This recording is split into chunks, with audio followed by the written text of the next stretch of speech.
Thank you.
ನೀವು ಮಾಡ್ತಾ ಇರುವ ಕಾರ್ಯ ಯಾವುದು?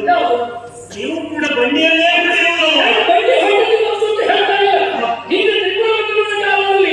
ಶಿವನ ನಡೆಸಿದ್ದಾರೆ. ರಾಮನ ಕೇವಲ ಒಬ್ಬ ಮನುಷ್ಯ ಅಂತ ರಾಮನೇ ಹೇಳಿದ್ದಾನೆ. ಹಾಗಾಗಿ ಸಾಧ್ಯ ತಪ್ಪು ಅಂತ ಹೇಳ್ತಾ ಇಲ್ಲ. ಏನು ಕುಳಿತವನಿಗೆ ನೀವು ಎಲ್ಲಿ ಕುಳಿತಿದ್ದೀರಿ ಅಂತ ಯೋಚನೆ ಮಾಡಬೇಕು. ಆದ್ರೆ ಕೃಷ್ಣ ಒಂದು ಉಂಟಪ್ಪ, ನೀವು ದೇವತೆಗಳು, ದೇವತೆಗಳು ಶ್ರೀಮತಿಯಾಗಿ ಕೇವಲ ಯಜ್ಞಸ್ಥಿತ ನರನ ಸಾರಥ್ಯವನ್ನು ವಹಿಸುವುದು ಎಷ್ಟು ಸರಿ? ದೇವರು ಅಂತ ನೀವು ಹೇಳುದು, ನಾನು ನೋಡ ನೀವು ಕೇವಲ ಅಷ್ಟೇ ಅಲ್ಲ, ಅಗ್ರಪೂಜೆಯಲ್ಲಿ ಪ್ರಥಮವಾದ ವಂದಿತವಾದಂತಹ ಒಂದು ನೀನಾದರೂ ಎಲ್ಲ ಪುನಃ ವೈಯಕ್ತಿಕವಾದಂತಹ ನಡುವೆ ಬಿಟ್ಟು ವಿಚಾರ. ನಾನು ಈಗ ಹೇಳಿದಾಗ ನಾನು ದೇವರೇ ಆಗುವುದು. ಎಲ್ಲ ಕಡೆ ಯಾವಾಗಲೂ ಹೇಗಾಗ್ತದೆ, ರಥಿಕ ಮಹಾರಥಿ ಹೇಗೆ ಹೇಳ್ತಾನೆ, ರಥ ಸಾರಥಿ ಹಾಗೆ ರಥವನ್ನು ಆದ್ರೆ ಇಲ್ಲಿ ನಮ್ಮಲ್ಲಿ ಅರ್ಜುನ ಹೇಳಿದಾಗ ನಾನು ಕೇಳೋದಲ್ಲ. ನನಗೆ ಇನ್ನೊಂದೇ ಹೇಳ್ತೇನೆ, ಹೇಳು. ಪಾರ್ಥ ಸಾರಥ್ಯಕ್ಕೆ ಪ್ರಸಂಗ ಹೆಸರಿಲ್ಲ. ಪ್ರಸಂಗಕ್ಕೆ ಯಾವುದೇ ಹೆಸರು ಕೊಡ್ಬೋದು, ಪಾರ್ಥ ಸಾರಥ್ಯ ಅಂತ. ಹೌದು. ಆದ್ರೆ ಕರ್ಣನ ಸಾಹಿತ್ಯವನ್ನು ವಹಿಸಿಕೊಂಡಂತ ಈ ಪ್ರಸಂಗಕ್ಕೆ ಎಕಡೆ ಗೊತ್ತಾ? ಏನು? ಶಲ್ಯ ಸಾರಥ್ಯ. ಅಷ್ಟು ಘನತೆಯ ಯೋಗ್ಯತೆಯನ್ನು ಅಂದ್ರೆ ನಮ್ಮ ಉದ್ದೇಶ ಶಲ್ಯ ಸಾರಥ್ಯ ನೋಡುವುದಲ್ಲ, ಕರ್ಣ ಕಾರಣ ನೋಡಬೇಕು. ಕೇವಲ ಅವನ ರಥವನ್ನು ನಡೆಸುವುದಲ್ಲ, ಮತ್ತೆ ಅವನ ಮನೋರಥಕ್ಕೂ ಕೂಡ ನಾನೇ ನೀವು ಬಾಯಲ್ಲಿ ನಾವು ಒಪ್ಪುದಿಲ್ಲ. ನಾವು ಯಾವತ್ತಿದ್ದರೂ ಬಲವಾದ ವಿಚಾರಗಳಿರಬೇಕು. ನಮ್ಮಲ್ಲಿ ಪಾರ್ಥ ಹೇಳಿದಾಗ ನಾವು ಕೇಳುವವಲ್ಲ, ನಾವು ಹೇಳಿದಾಗ ಪಾರ್ಥ ಕೇಳಬೇಕು. ನಿಮ್ಮದು ಹೇಗೆ ಅದೇ ನಮ್ಮಲ್ಲೂ ಹಾಗೆ. ಹೇಗೆ ನಾನು ಹೇಳಿದ ಹಾಗೆ ಕರ್ಣ ರಥವನ್ನು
ಬೇರೆ ಯಾವ ಉದ್ದೇಶವೂ ಇರಲಿಲ್ಲ.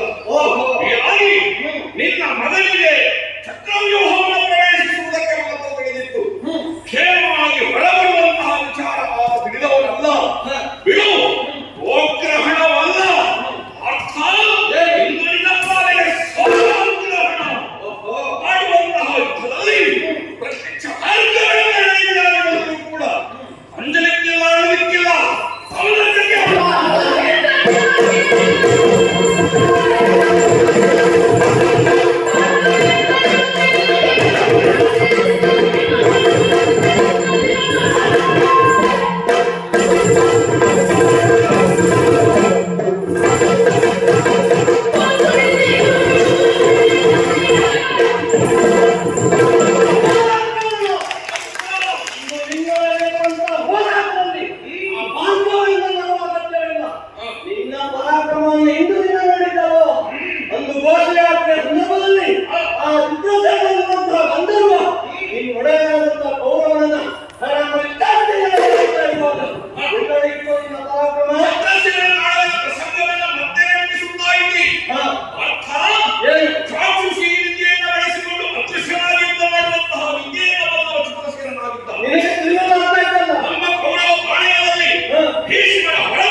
ಅಂತೂ ಕರ್ಣನ ರಥ ಮಾತ್ರವೇ ಹೊರತು ಮನೋರಥವಲ್ಲ.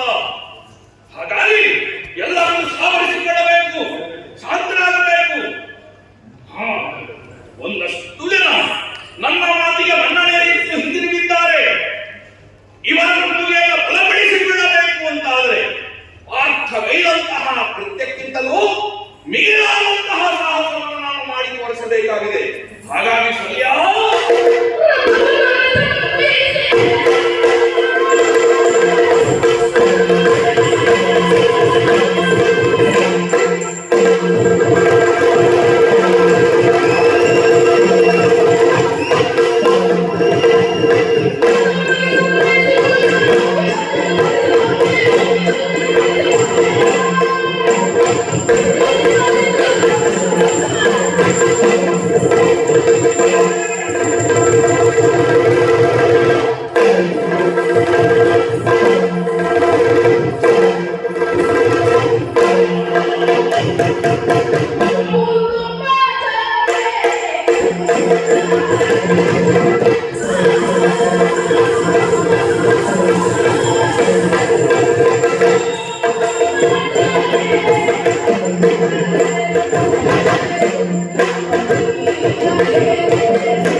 ನೀನು ಗೌರವ ಕಂಡುಕೊಂಡದ್ದಕ್ಕೆ ನಿನ್ನ ಜನ್ಮ ಸಾರ್ಥಕವಾಯಿತು.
ಯಾರ ಜಗದಲ್ಲಿ ಮಹಿಮೆಯಾಗಿತ್ತು ಮಂಡಿತ ಯಾರ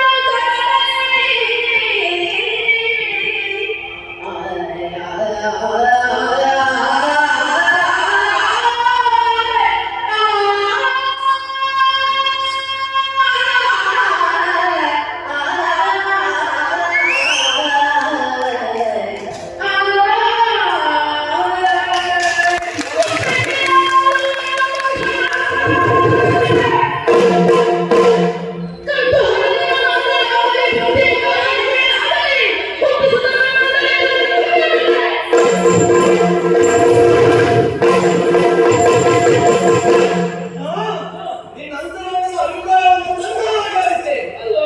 ಹಾಗಾಗಿ ಈಗ ನಾನು ಆಡುವ ಮಾತನ್ನ ಕೇಳು. ಆ ಪ್ರತ್ಯಕ್ಷ ಅಸ್ತ್ರ ದೇವತೆಯಾದಂತ ಹೊರಗಡೆ ಎದುರಾದರೂ ಆಗಲಿ ಅಲ್ಲ ಅದಕ್ಕೆ ಸಂಬಂಧಪಟ್ಟ ಇವತ್ತಿನ ಯುದ್ಧದಲ್ಲಿ ಹರಳನನ್ನ ಕೊಲ್ಲದೆ ಹೋದ್ರೆ ಕುಂತಿ ಸುತನಾಗಲ್ಲ.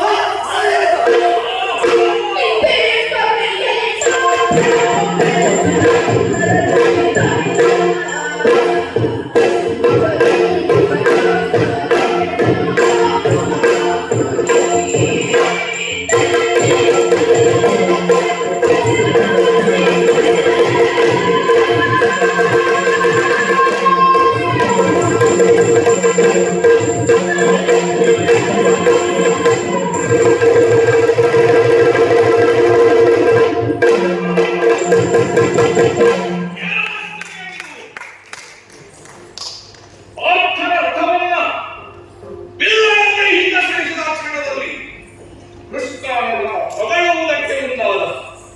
ಮಾತ್ರವಲ್ಲ, ಕೌರವನಿಗೆ ಅನ್ನ ಹಾಕಿದ್ದಕ್ಕೆ ಸಾರ್ಥಕವಾಯಿತು ಎನ್ನುವ ಹಾಗೆ ತಿಳಿಸಿ ನನ್ನ ಭವಿಷ್ಯವನ್ನೇ ನಿರ್ಧರಿಸಿ ಇದನ್ನ ಕೇಳಿದ ಕ್ಷಣದಲ್ಲಿ ಪಾರ್ಥ ಕಥೆಯನ್ನು ಬೆಂಕಿಯನ್ನೇ ಮಾಡಿಬಿಟ್ಟ. ಹೀಗಾಗಿ ಕೃಷ್ಣನ ಹೊಗಳಿಕೆಗೆ ಕಿಕ್ಕುವವನಲ್ಲ, ಪಾರ್ಥನ ಪ್ರತಿಜ್ಞೆಗಳಿಗೆ ಬೆದರುವವನಲ್ಲ. ಎದುರಿದ್ದ ಮಹಾಸ್ತ್ರವನ್ನು ನೋಡಲಾರದೆಯ ಆಟ ಆಡುವವನ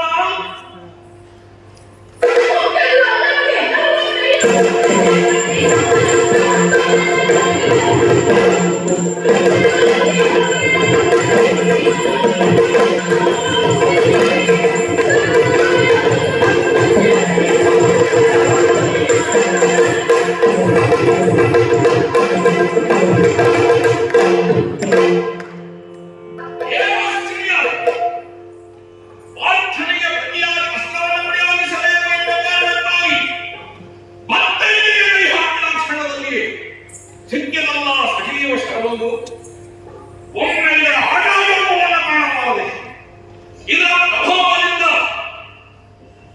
ನಭದಲ್ಲಿ ಹಾರುತ್ತಿರುವಂತಹ ಪಕ್ಷಿ ಸಂಕುಲಗಳೇ ಸುಟ್ಟು ಪಟ ಪಟನೆ ನೆಲಗುರುತ್ತಾ ಇದೆ. ಮಾತ್ರವಲ್ಲ, ಈ ಸರಳಿಗೆ ಪ್ರತಿಪಕ್ಷ ಯಾವುದು ವಿರೋಧ ಪಕ್ಷ ಯಾವುದು ಎನ್ನುವ ಅರಿವಿದ್ದ ಹಾಗೆ ಇದೆ. ಸದಾ ಗುರುಪಾಗಿರುವಂತಹ ಅರ್ಜುನ ತಪ್ಪಿಟ್ಟಿದ್ದಾನೆ, ಕಪ್ಪಲಿರುವಂತಹ ಕೃಷ್ಣ ಬಿಡಿಸಿಕೊಂಡಿದ್ದಾನೆ. ಇರಲಿ, ಸಿಕ್ಕಿದೆಲ್ಲ ಮಹಾಸ್ತ್ರ ಅರ್ಜುನನ ಕೊರಳಿಗೆ ಗುರಿಯಾಗಿದೆ.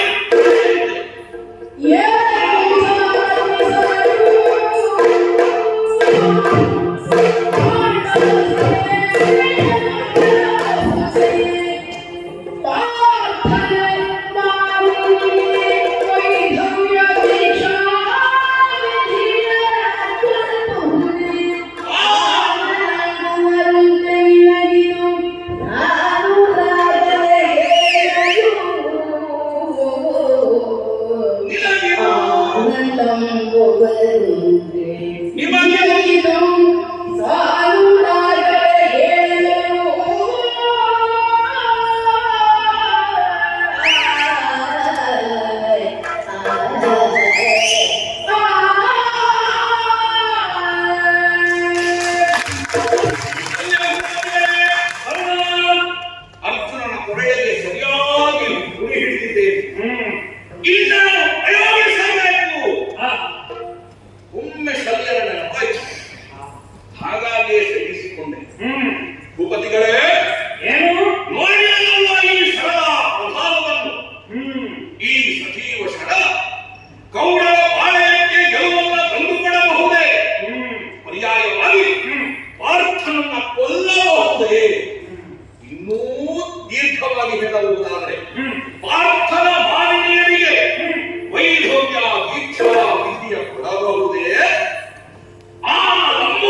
ಅಸ್ತ್ರವನ್ನ ಗುರಿಯಾಗಿಸಿಕೊಂಡು ನನ್ನಲ್ಲಿ ಪ್ರಶ್ನೆಯನ್ನ ಕೇಳುತ್ತಾ ಇದ್ದೀಯ. ಯಾಕೆಂದ್ರೆ ಹಿಡಿದ ಗುರಿಯನ್ನ ಒಮ್ಮೆ ನಾನು ನೋಡುತ್ತಾ ಇದ್ದೇನೆ. ಸಂದೇಹಾಸ್ಪದವಾಗಿದೆ ಕಣ. ಅರ್ಜುನನ ಕೊರಳಿಗೆ ಗುರಿಯಾಗಿರಿಸಿದ್ದೆ. ಯಾಕೆ ಹೇಳಿದ್ರೆ ಎದುರಿನಲ್ಲಿರುವಂತಹ ಬಲವನ್ನು ನಾವು ಅರಿತುಕೊಳ್ಳಬೇಕು. ಆ ಮೂಲಕವಾಗಿ ನಾವು ಕಾರ್ಯವನ್ನು ಮಾಡಬೇಕು. ಈಗಾಗಲೇ ನೀನು 5 ಸರ್ಪಮುಖಿ ಶರಗಳನ್ನ ಅರ್ಜುನ ಎದುರಿನಲ್ಲಿ ಬೀಸಾಡಿದ್ದಬಹುದು. ಆದರೆ ಅದನ್ನ ಆ ಕೃಷ್ಣನ ಮಂತ್ರದಿಂದ ಅದನ್ನ ಕತ್ತರಿಸಿ ಉಳಿಸಿದ್ದು ನೀನೇ ಮಾಡಿದ್ದೀಯಲ್ಲ. 6ನೇ ಅಕ್ಷರ ಉರಿಯುತ್ತಾ ಇದೆ. ಇದನ್ನ ನೀನು ಅರ್ಜುನನ ಕೊರಳಿಗೆ ಸರಿಯಾಗಿ ಹಿಡಿದಿದ್ದೀಯ. ಗುರಿಯನ್ನ ಒಮ್ಮೆ ನೀನು ಆಲೋಚಿಸಬೇಕು. ಎದುರಿನಲ್ಲಿರುವಂತಹ ಕೃಷ್ಣ ಅವ ಇಷ್ಟಕ್ಕೆ ಬಿಡ್ತಾನೆ ಅಂತ ಭಾವಿದ್ದೀಯ. ರಥವನ್ನ ಕುಗ್ಗಿಸಿ ಹೊರಳಿಗೆ ಬರುತ್ತಿರುವಂತಹ ಶರವನ್ನ ಕಿರೀಟಕ್ಕೆ ಬಿಡುವಂತ ಮಾಡ್ತಾರೆ. ಹಾಗಾಗಬಾರದಲ್ಲ. ಕಿರೀಟಿಯ ಕಿರೀಟ ಹೋಗುವುದು ನಮ್ಮ ಮುಖ್ಯ ಸಂಗತಿಯಲ್ಲ. ಅವನ ತಲೆ ಹೋಗಬೇಕು. ತಲೆ ಹೋಗಬೇಕಂದ್ರೆ ಏನು ಮಾಡಬೇಕು? ಉದರಕ್ಕೆ ಸರಿಯಾಗಿ ಬಾಣವನ್ನು ಪ್ರಯೋಗಿಸು. ಈ ಮೂಲಕ ಗೆಲುವನ್ನು ಪಡೆಯಬಹುದು.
Yes.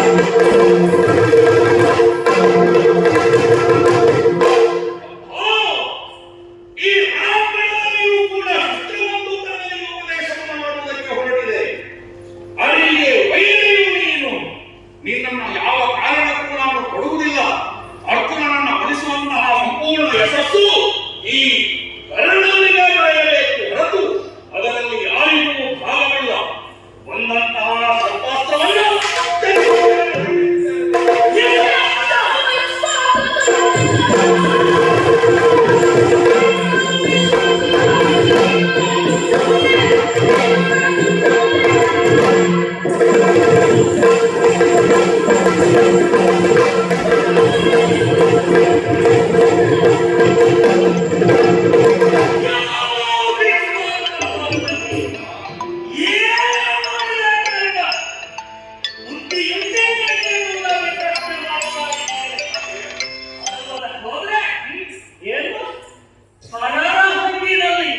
ನಾನು ಬದುಕುವುದಿಲ್ಲ ಅನ್ನೋದಾಗಿ ಹೇಳುತ್ತಾ ಇದ್ದೀನಿ.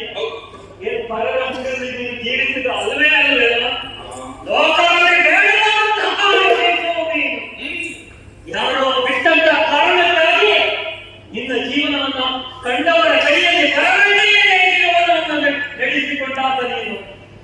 ಅಷ್ಟೇ ಅಲ್ಲ, ನಿನ್ನ ಕುಲವೃತ್ತಿ ಯಾವುದು? ರಥವನ್ನು ಕಟ್ಟುವುದು, ರಥವನ್ನು ನಡೆಸುವುದು. ಆದರೆ ಕೌರವನ ಸಂಗತಿ ನಿನಗೆ ಸಿಕ್ಕಿದ್ದು. ನಿನಗೆ ಅರ್ಧ ರಾಜ್ಯ ಪರೀಕ್ಷಾ ರಂಗದಲ್ಲಿ ಅವಮಾನಕ್ಕೆ ಒಳಗಾದಾಗ ನನ್ನ ಸ್ನೇಹಿತನಿಗಾದ ಅವಮಾನ ಎಂದು ಗ್ರಹಿಸಿ ಕೌರವನಿಗೆ ಅರ್ಧ ರಾಜ್ಯವನ್ನ ಕೊಟ್ಟ. ಕೌರವನಿಂದ ಬಗ್ಗೆ ಬಿಟ್ಟ ವಿಶ್ವಾಸ ಏನು? ಆಟದಲ್ಲಿ ಕಾಣಬೇಕು, ನೋಟದಲ್ಲಿ ಕಾಣಬೇಕು, ಕೂಟದಲ್ಲಿ ಕಾಣಬೇಕು ಎನ್ನುವಂತ ಎಷ್ಟು ನಂಬಿಕೆಯನ್ನು ಇಟ್ಟುಕೊಂಡು ಅಂಥ ಅವನ ನಂಬಿಕೆಯನ್ನ ಮಾಡಿದೆಯಲ್ಲ, ಇಂತಹ ವಿಶ್ವಾಸಘಾತಕ ಎನ್ನುವುದು ಇದರಿಂದಲೇ ಅರ್ಥವಾಗುತ್ತದೆ. ಕರ್ಣ, ಬೀದಿಯಲ್ಲಿ ಹೋಗುವಂತಹ ನಾಯಿ ಕೂಡ ತುತ್ತು ಅನ್ನವನ್ನಯ ಸೇವೆ ಅದು ನಮ್ಮ ಬಗ್ಗೆ ನಿಷ್ಠೆಯನ್ನು ತೋರುತ್ತದೆ. ಅಂತಹ ನಾಯಿಗಿಂತಲೂ ಶ್ವಾನಕ್ಕಿಂತಲೂ ಕನಿಷ್ಠವಾಗಿ ಹೋಗುತ್ತದೆ ನಿನ್ನ ಜನ್ಮ. ನಿನ್ನ ಜನ್ಮಕ್ಕೆ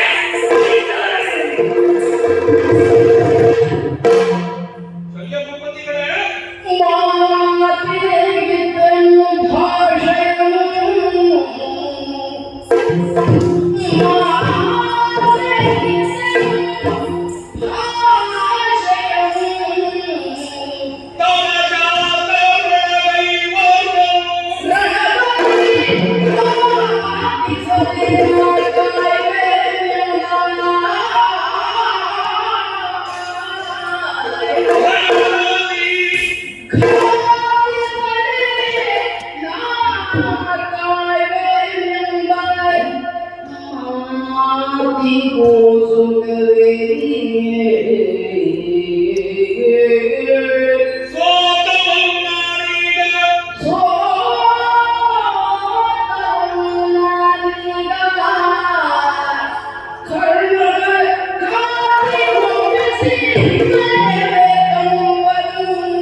ಮರಳಿ ಬಂದಂತಹ ಸರ್ಪಶರವನ್ನು ಪುನಃ ಕೊಡಲಿಲ್ಲ ಎನ್ನುವ ಕಾರಣಕ್ಕಾಗಿ ನಿಮ್ಮ ಮನಸ್ಸು ತೃಪ್ತಿಯಾಗುವ ಹಾಗೆ ನನ್ನನ್ನು ಬೈದಿರಿ, ಭಂಗಿಸಿದ್ದೀರಿ.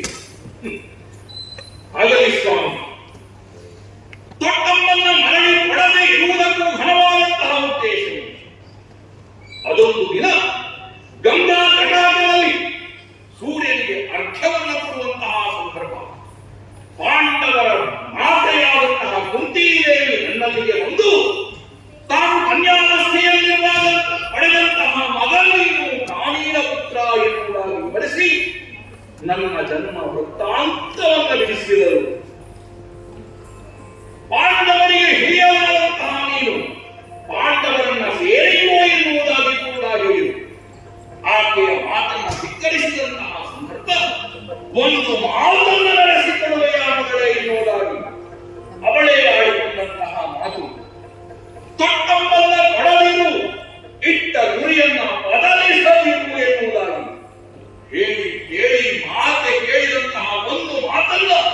ನಡೆಸಿಕೊಡಬೇಕಾದ ಮಗನಾದಂತಹ ಕರ್ತವ್ಯ. ಹಾಗಾಗಿ ಈ ಕಾರಣಕ್ಕಾಗಿಯೇ ನಾನು ಕೈ ಸೋತು ನಿಂತಿದ್ದೇನೆ. ಸರಿಯ ಕೈ ಸಾಕತ್ತು ನೀನೆಲ್ಲ ಕರ್ಣ. ಮಂಬಿ ಹಿಡಿದ ನದಿಯ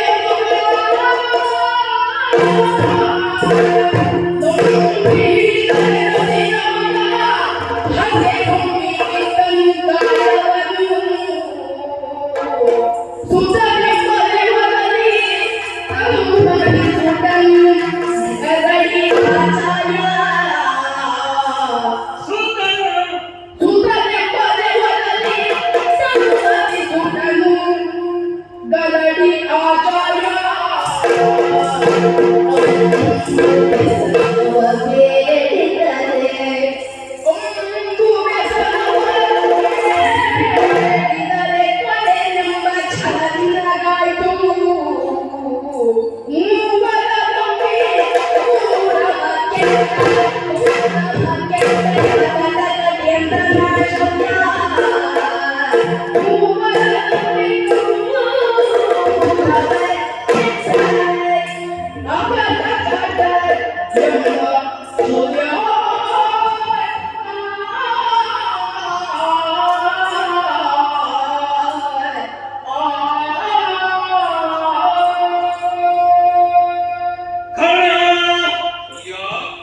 ಕೌರವನ ಇಂದಿನ ಪರಿಸ್ಥಿತಿಯನ್ನು ನೋಡುವಾಗ ವಿಷಾದವಾಗುತ್ತದೆ, ಪಶ್ಚಾತ್ತಾಪವಾಗುತ್ತದೆ.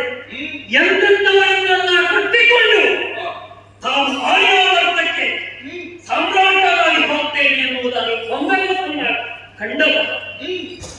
ಮೊದಲಾಗಿ ಬಂದವರು ಭೀಷ್ಮಾಚಾರ್ಯರು. ದಿನಕ್ಕೆ 10,000 ಪುಟವರ್ಗದ ತಲೆಯನ್ನು ಕತ್ತರಿಸುತ್ತೇನೆ ಎನ್ನುವುದಾಗಿ ಗಂಡಾಘೋಷವಾಗಿ ಹೇಳಿದವರು. ಅವರನ್ನು ಮುಂದೊಂದವರು. ಆದರೆ ಯಾವ ಪ್ರಯೋಜನಕ್ಕೂ ಆ 10,000 ಪುಟಗಳು ಬರಲಿಲ್ಲ. ತಮ್ಮ ಬದುಕಿನ ಕೊಟ್ಟನ್ನ ಎಲ್ಲರ ಮುಂದೆ ಬೆಚ್ಚಿಟ್ಟು ತನ್ನ ಮೂಲಕವಾಗಿ ಶರಶೈಲಿಗೆ ಹೊರಗೆ ಹೋದರು. ನಂತರ ಬಂದವರು ದ್ರೋಣಾಚಾರ್ಯರು. ತನ್ನ ಮಗ ಚಿರಂಜೀವಿ ಎನ್ನುವುದು ತಿಳಿದಿದ್ದರೂ ಕೂಡ ಮಗನ ಸಾವಿನ ವಾರ್ತೆಯನ್ನು ಕೇಳಿ ತಮ್ಮ ಜೀವನವನ್ನು ಕಳೆದುಕೊಂಡು ಬಿಟ್ಟು, ಕರ್ಣ, ನಿನ್ನ ಬಗ್ಗೆ ಕೌರವ ಎಷ್ಟು ನಂಬಿಕೆಯನ್ನ ಇಟ್ಟುಕೊಂಡಿದ್ದ. ಯಾರೇ ಆಗಲಿ ನಮಗೆ ಕರುಣಿದ್ದಾನೆ ಎಂಬ ಕಾರಣವನ್ನು ಹೊತ್ತು ಬದುಕನ್ನ ಕಂಡವ. ಅಂತಹ ಕೌರವನಿಗೆ ಎಂಥ ದ್ರೋಹವನ್ನು ಮಾಡಿದೆ. ಅವನ ಸ್ಥಿತಿಯನ್ನು ನೋಡಿಯೇ ಬದುಕವಾಗುತ್ತದೆ. ಇನ್ನು ನಾನು ಈ ರಥದಲ್ಲಿ ಇರುವುದಿಲ್ಲ. ಒಂದು ಸಲ ಹೋದರೆ ನನ್ನ ಮಾತನ್ನು ನೀನು ಧಿಕ್ಕರಿಸಿದ್ದೀಯ. ಮಾಡು. ಅರೆ ಕ್ಷಣ ಇಲ್ಲಿ ನಿಲ್ಲುವುದಿಲ್ಲ. ಚಮ್ಮಟಿಕೆಯ ನನ್ನ ಅರೆ ಕ್ಷಣ ನಿಲ್ಲುವುದಿಲ್ಲ.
ಎಷ್ಟೇ ಪರಿಪರಿಯಾಗಿ ಕೇಳಿಕೊಂಡರೂ ಕೂಡ ನನ್ನ ಮಾತನ್ನ ಲೆಕ್ಕಿಸದೆ ಚಮ್ಮಟಿಕೆಯನ್ನ ಬೆಸುಕು ರಥವನ್ನ ತ್ಯಜಿಸಿ ಶಲ್ಯ ಹೊರಟೇ ಹೋದ.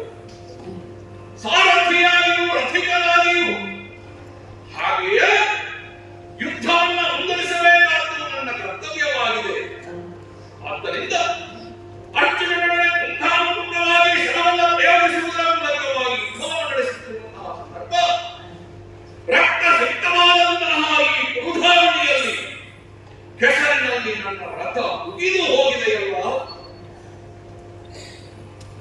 ರಥವನ್ನು ಸಾವರಿಸಿಕೊಳ್ಳುವುದೋ, ಸಾರಥ್ಯವನ್ನು ಮಾಡುವುದೋ, ಅಥವಾ ಯುದ್ಧವನ್ನು ಮಾಡುವುದೋ ಏನು ಮಾಡಲಿ? ಕೇಳಿಯ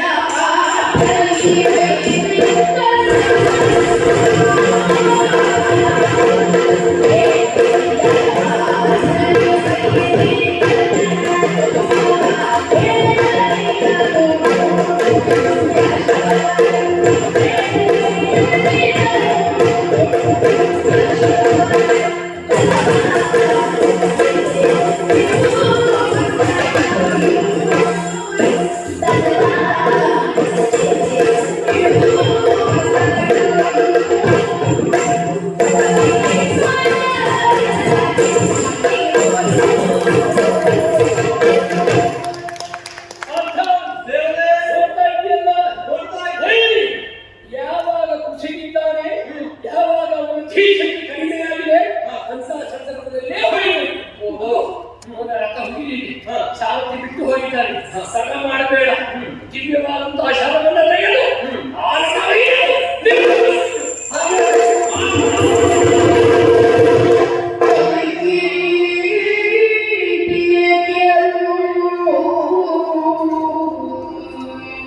ಕಲಿತಿರೀಟಿಯ ಬೇರು ನೀ ಸೈರಿಸುವುದು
ರಥಹೀನನಾಗಿ ಶಸ್ತ್ರಹೀನನಾಗಿ ನಮ್ಮ ರಥ ಕೆಸರಿನಲ್ಲಿ ಮುಗಿದು ಹೋಗುತ್ತಿರುವಂತಹ ಸಂದರ್ಭ ಕೃಷ್ಣನ ಪ್ರಚೋದನೆಗೆ ಮೈಗಳನ್ನು ಬಹಳ ಪ್ರಯೋಗ ಮಾಡುವುದಕ್ಕೆ ಮುಂದಾಗುತ್ತಿದ್ದಿ. ಸೈರಿಸು ಸಕಲ ಶಸ್ತ್ರಶಾಸ್ತ್ರಗಳನ್ನು ಅಭ್ಯಾಸ ಮಾಡಿದವನಾದರೂ ನೀನು ರಥಹೀನರಾದವನು ಶಸ್ತ್ರಹೀನರಾದವನು ಯುದ್ಧರಂಗಕ್ಕೆ ಬೆನ್ನುಗಟ್ಟು ಓಡುವವರನ್ನು ಕೊಲ್ಲುವುದು ಯುದ್ಧಧರ್ಮವಲ್ಲ ಎನ್ನುವುದು ನಿನಗೆ ತಿಳಿಯಬೇಕು. ಹಾಗೆ ಒಂದೊಮ್ಮೆ ನೀನು ಪ್ರಯೋಗ ಮಾಡಿ ನನ್ನನ್ನು ಒದಿಸಿದೆ ಅಂತಾದರೆ ನಿನ್ನನ್ನವಾದಂತಹ ಧರ್ಮರಾಯನಿಗೆ ಯಾವ ಉತ್ತರವನ್ನು ಕೊಡುತ್ತಿ?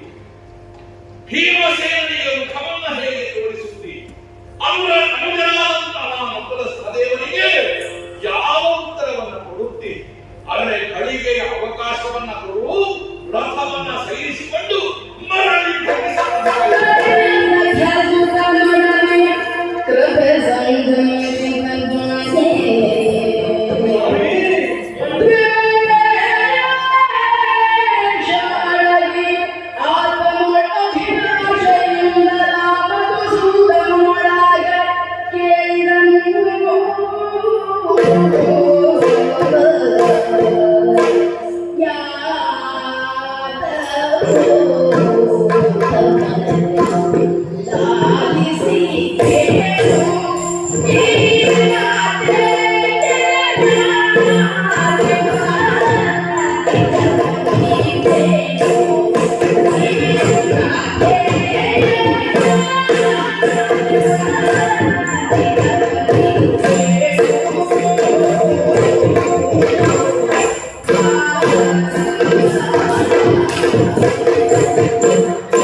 Thank you.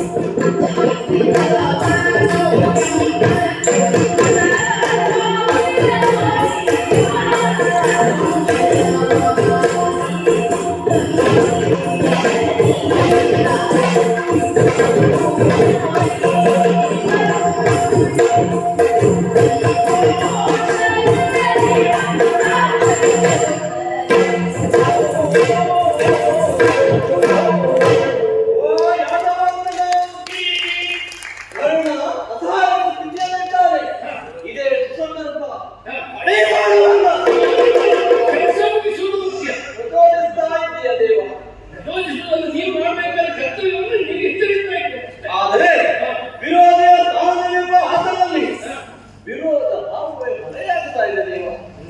ಈಗ ನೀವು ನೋಡಿದ್ರೆ ಒಂದು ಸಂದೇಹ ಬರ್ತಾ ಇದೆ. ಸಂದೇಹ ನನ್ನ ಅಬ್ಬೆ ಕುಂತಿದ್ದೇವೆ ಉದರದಲ್ಲಿ ಜನಿಸಿರಬಹುದಾದ ನನ್ನ ಸಹೋದರನೋ ಎಂಬ ಭಾವನೆ ಬರ್ತಾ ಇದೆ. ಇವ ನನ್ನ ಸಹೋದರ ಹೌದಂತಾದ್ರೆ ಮತ್ತೆ ಈ ರಾಜ್ಯ ಕೋಶ ಇವೆಲ್ಲ ಯಾವುದೂ ಬೇಡ ದೇವ. ಆ ದಂತೇಶನಿಗೆ ನಮ್ಮ ರಾಜ್ಯವನ್ನು ಒಪ್ಪಿದೆ ವನವಾಸಕ್ಕೆ ಹೋಗಿಬಿಡುತ್ತೇವೆ. ಅಷ್ಟೇ ಅಲ್ಲ ದೇವ, ಅವರ ಪರಿಸ್ಥಿತಿಯನ್ನು ನೋಡಿದೆ.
ಇವನ ರಥವನ್ನ ಬಿಟ್ಟು ಹೋಗಿದ್ದಾನೆ ಇದರ ಸಾರಥಿಯಾದಂತಹ ಶಲ್ಯಪತಿ. ನಮ್ಗೆ ರೂಪದಾಗಿ ಅಂತ ಮಾಡಿದ್ದು. ಅವನ ರಥದ ಭಾಗಗಳು ರಕ್ತದ ಮಡುವಿನಲ್ಲಿ ಹೂತವಾಗಿದೆ. ಅದು ಪೂರ ಕರ್ಮ. ಇಂತಹ ಅಸಹಾಯಕ ಸ್ಥಿತಿಯಲ್ಲಿರುವ ಅವನನ್ನ ಕೊಲ್ಲುವುದಕ್ಕೆ ನನ್ನ ಮನಸ್ಸು ಒಪ್ಪುತ್ತಾ ಇಲ್ಲ ದೇವ. ನಮ್ಗೆ ಕರ್ಮ. ಹೇಗೆ ದೇವ? ಈ ಹಿಂದೆ ಮಾಡಬಾರದಂತಹ ಕಾರ್ಯಗಳನ್ನೆಲ್ಲ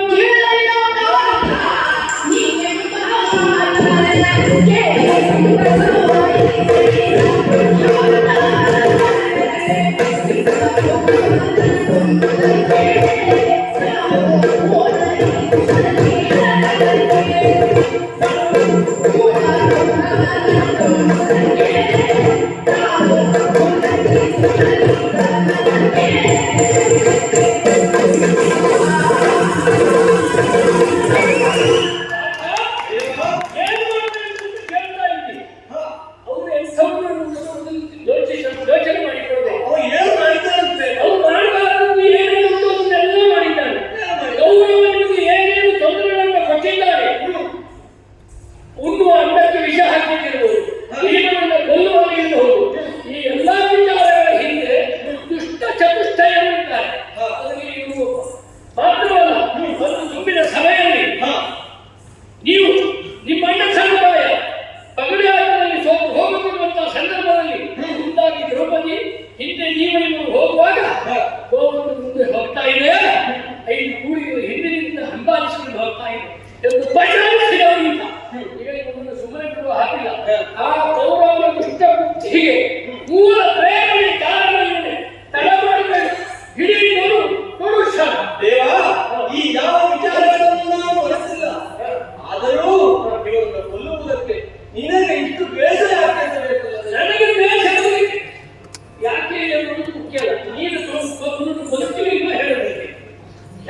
ಶಿವ ಶಿವ ಪರಮಹಾದೇವ,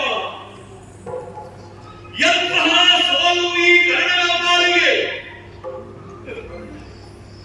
ಸೋಲು ಕರ್ಣನಿಗಲ್ಲ, ಪರ್ಯಾಯವಾಗಿ ನನ್ನನ್ನೇ ನಂಬಿದಂತಹ ನನ್ನ ಮಿತ್ರ ಕೌರವ, ಅವನ ಪಾಲಿಗೆ ಸೋಲು.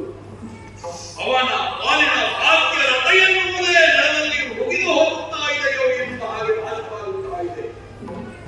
ಮಾತ್ರವಲ್ಲ, ಪರಶುರಾಮರು ಕೊಟ್ಟಂತಹ ಶಾಪ ಬೇಕಾದಂತಹ ಸಂದರ್ಭದಲ್ಲಿ, ಅವಶ್ಯವಿರುವಂತಹ ಸಂದರ್ಭದಲ್ಲಿ ಶಸ್ತ್ರಾಸ್ತ್ರಗಳು ನೆನಪಿಗೆ ಬರದೇ ಹೋಗಲಿ ಎನ್ನುವ ಹಾಗೆ ಗುರು ದ್ರೋಹನ ಶಾಪ ಎನ್ನುವುದು ಈ ಸಂದರ್ಭದಲ್ಲಿ ಕರ್ಣನ ಪಾಲಿಗೆ ತಪ್ಪಿದೆ. ಏನು ಮಾಡಲಿ? ಇದಕ್ಕೆಲ್ಲ ಕಾರಣ ಕೃಷ್ಣನಲ್ಲವೇ? ಎಲ್ಲರಿಗೂ ಲರವ ಕೃಷ್ಣನು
ಅದೊಂದು ದಿನ ಸಂಧಾನ ವಿಫಲವಾದಂತಹ ಸಂದರ್ಭ. ಹೋಗುವ ಪೂರ್ವದಲ್ಲಿ ಕೃಷ್ಣ ನನ್ನನ್ನು ಕರೆದು ನನ್ನ ಜನ್ಮ ವೃತ್ತಾಂತವನ್ನ ವಿವರಿಸುವುದರ ಮೂಲಕವಾಗಿ ನನ್ನನ್ನು ಕೊಂದದ್ದಲ್ಲ, ಪರ್ಯಾಯವಾಗಿ ಕೌರವನ ಕುತ್ತಿಗೆಯನ್ನೇ ಕಡಿದ. ಇನ್ನು ಕೌರವನಿಗೆ ಯಾರಿದ್ದಾರೆ? ನನ್ನನ್ನು ಅಗಲಿ ಅಥವಾ ನಾನು ಅವನನ್ನು ಅಗಲಿ ಈ ಲೋಕವನ್ನ ತ್ಯಜಿಸಿ ಹೋಗುವುದೆಂದು. ಕೃಷ್ಣ ಕೃಷ್ಣ ಕೃಷ್ಣ. ಆ ಸಮಯದಲ್ಲಿ ಬರಿಯು ಕೂಸುತ್ತಲೇ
ಈ ಕರ್ಣನ ಬಳಿ ಕೊಡುವುದಕ್ಕೆ ಏನೂ ಇಲ್ಲ ಸ್ವಾಮಿ. ಹಾಗೇನಾದರೂ ನನ್ನ ಬಳಿ ಇದೆ ಅಂತಾದರೆ ಅದನ್ನು ತಾವೇ ಸೂಚಿಸಬೇಕು. ಕೊಡುವುದಕ್ಕೆ ಏನೂ ಇಲ್ಲ, ಮನಸ್ಸುಂಟಲ್ಲ. ಕೊಡುವ ಮನಸ್ಸು ಏನು ಕೊಡಬೇಕು?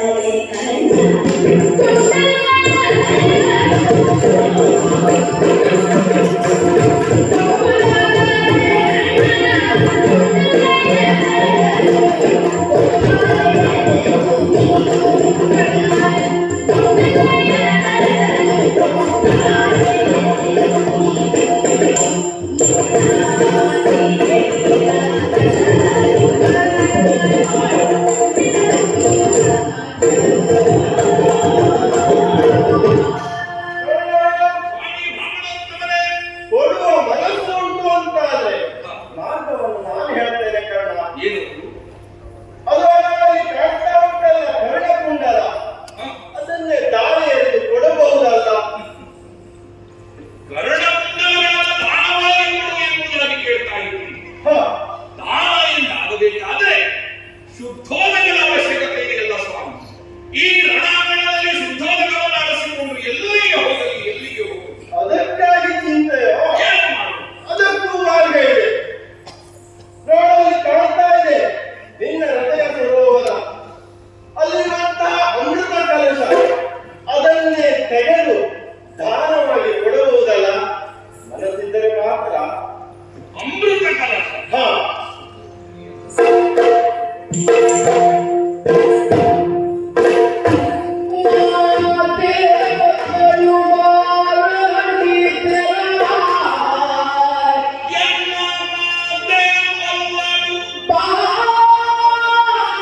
ಈ ಶರೀರದಿಂದ ಜೀವವೈದ್ಯರು ಹೋದ ಮೇಲೆ ಈ ಕಡೆಯ ಬರಹಕ್ಕೆ ಧರ್ಮರಾಯನಿಂದಲೇ ಅಗ್ನಿಸ್ಪರ್ಶ ಮಾಡಿಸುವುದು ಮಾತ್ರವಲ್ಲ, ನನ್ನ ಮಿತ್ರನಾದಂತಹ ಸುಯೋಧನನನ್ನು ಎಲ್ಲಿ ನೀವು ಹುಡುಕ್ತೀರೋ ಅಲ್ಲಿಯೇ ಈ ಕರ್ಣನನ್ನು ಸಮಾಧಿಯಾಗಿರಿಸು ಸ್ವಾಮಿ, ಸಮಾಧಿಯಾಗಿರಿಸು. ಇನ್ನು ತಡ ಮಾಡುವುದು ಬೇಡ. ಒಡಲು ಸುಡುತ್ತಾ ಇದೆ, ತಾಪ ಹೆಚ್ಚುತ್ತಾ ಇದೆ. ಪಾರ್ಥನಿಗೆ ಶಸ್ತ್ರವನ್ನ ಹೂಡುವುದಕ್ಕೆ ಹೇಳುವುದು, ಪ್ರಯೋಗಿಸುವುದಕ್ಕೆ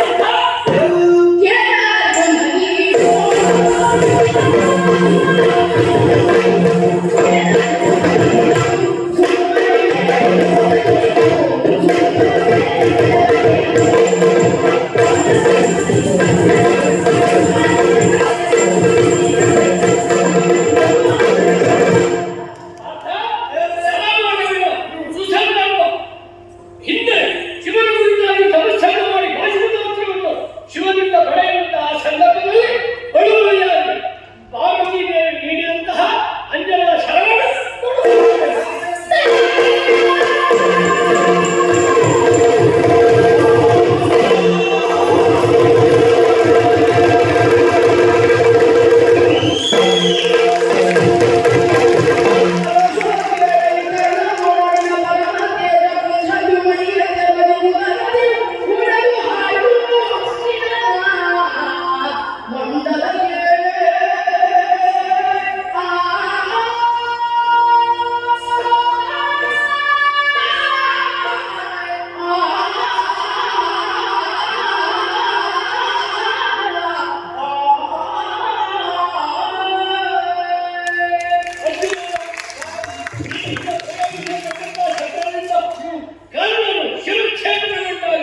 ಅವನಿಂದ ಹೊರಟಂತಹ ದಿವ್ಯ ತೇಜಸ್ಸು ಆ ಸೂರ್ಯನಲ್ಲಿ ಲೀನವಾಗಿದೆ.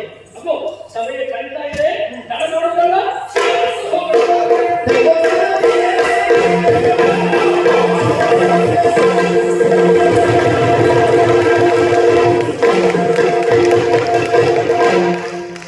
ಹಾಯ್, ದಯವಿಟ್ಟು ನಮ್ಮ ಚಾನಲ್ ಸಬ್ಸ್ಕ್ರೈಬ್ ಮಾಡಿ, ಲೈಕ್ ಮಾಡಿ, ಶೇರ್ ಮಾಡಿ.